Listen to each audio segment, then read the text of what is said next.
Hello everyone. Welcome to another week here at Barrack Brazilian Jiu-Jitsu. This week, Sparring Week. About every 6 weeks, we spend the whole hour of our class at Spar. It's a great time for us to individually practice our strengths and really work on our weaknesses.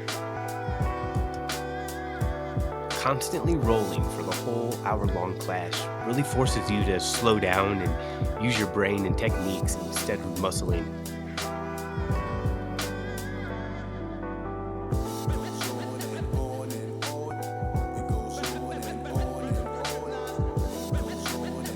Technique is definitely the key here.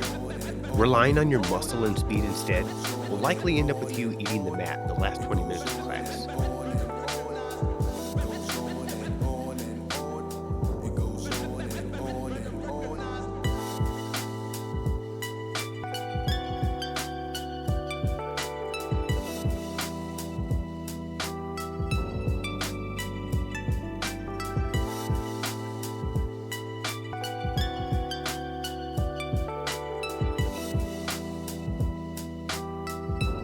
This match here, I go up against a young guy. He's got a lot of wrestling background. His name's Austin. We start here in the double under position where he's hugging my legs above my knees. My biggest concern here is I cannot get my back on the mat. I gotta sit up. I cannot let him flatten me down.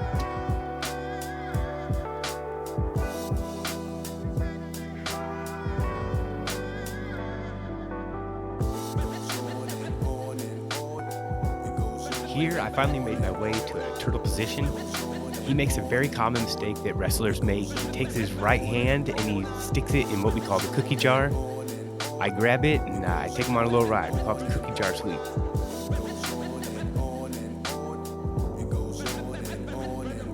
Now that I've maintained the top position, it's time to work my game. Using my left hand, I threaten him with a choke, and using my right, I threaten an arm attack. This gives me multiple options on what to attack. It also gives him 2 options on which one he wants to defend more. Here, he decides he wants his neck more than he does his arms, so I go for the arm attack. Austin, being the young, strong kid he is, I gotta use my head.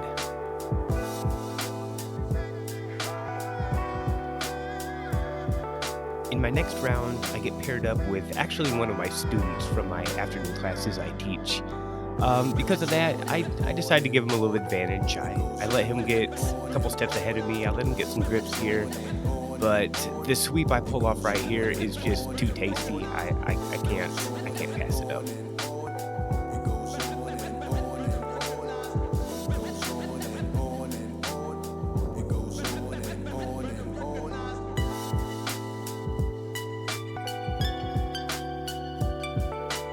Here I've got the back position, and I'm going to start giving him some threats. With my right hand, I have it around his collar, and that's giving him a good threat with the choke. It's not going to necessarily choke him all the way, but it's definitely a threat and definitely something that he needs to be aware of.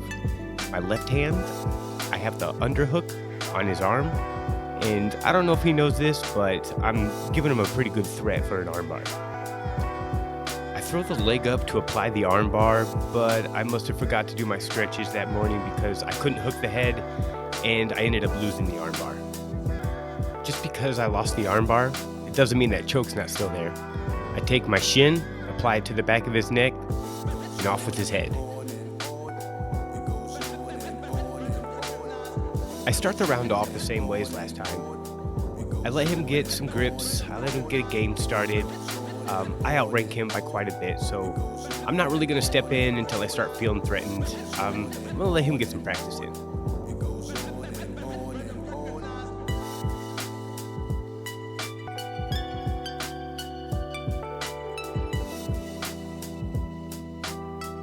I feel like I got to step in here. He's making too big of a mistake. He's giving me sign language. That's sign language right there for foot locking. So I go for a little foot lock, nothing serious. I'm just testing him out, see how his defense is. And as you can tell, his defense is very good. He was able to push my foot down and pass and go right to a mounted position. He did a pretty good job there. here, I catch him going for a submission way too early. He's not in a very good position. He's going submission before position. I'm easily able to catch him, grab his arms, and roll him over. Easy sweep. I finally got an arm isolated. I got a Kimura set up, locked up here. I try to throw the Kimura on, and he won't stay on his side. He's destined to belly down.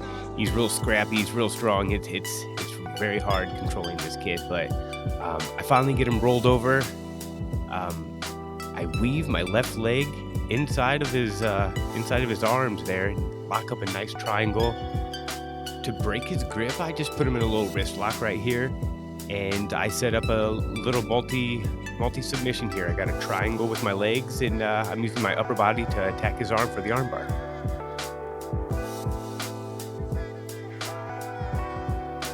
I really appreciate you guys watching my videos. I hope you enjoy watching them half as much as I enjoy making them. Stay tuned. I really plan on making more videos, and please like and subscribe for more.